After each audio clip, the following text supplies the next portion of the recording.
I feel nothing beats working with your own hands, where you can actually, as you sew, you can feel the tension, or you want it to be a little bit looser. It's easier to control by hand than on machine. I can't think of any other thing besides working with my pair of hands. It's been in me for a very long time, and I don't plan to let it go.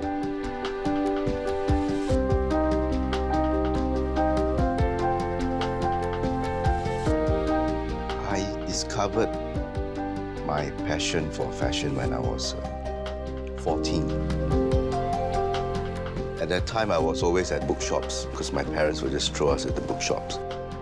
And there was one day I picked up a Japanese fashion magazine, and I was just looking at it and like, I can do that. So from that day onwards, I was just practically sketching in my textbooks.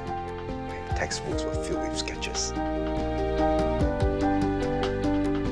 I studied marketing and business just to please my father.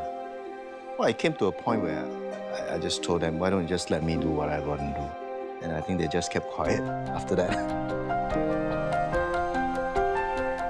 After high school, I went to be apprentice with a tailor. Apprenticeship was never torture for me. I was running errands back and forth from the store to the alteration workshop. I was doing hemming. I was vacuuming the floor, packing the shop, sewing buttons, doing embroidery, everything. That was education every single day. When we talk about tailoring, it's always very classical, very traditional. But I've always been a rebel. I never like to follow rules. I like to break the rules. I like to challenge the system. I feel that's the only way you can create something without any boundaries that defines your style and who you are. I wanted to challenge myself to produce garments of a much higher quality, comparable to the European tailors.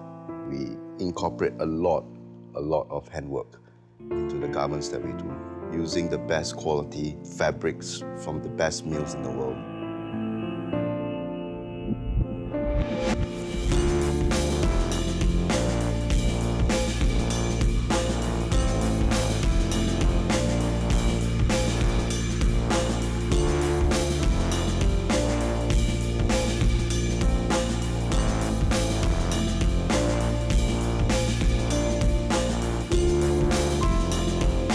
We are working on a pocket squares project with an illustrator here in Singapore, where the whole idea is basically injecting pop art and illustration onto all scenes of Singapore.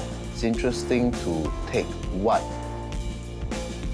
happened in a place that I live in, but I don't belong at that era.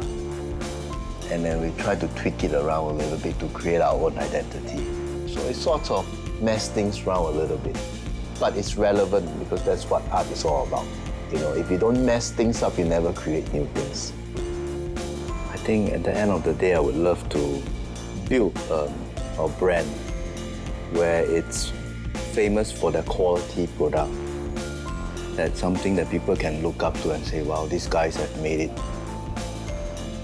To be a millionaire doing what I'm doing is impossible. You just have to be happy doing what you're born and cut out to do.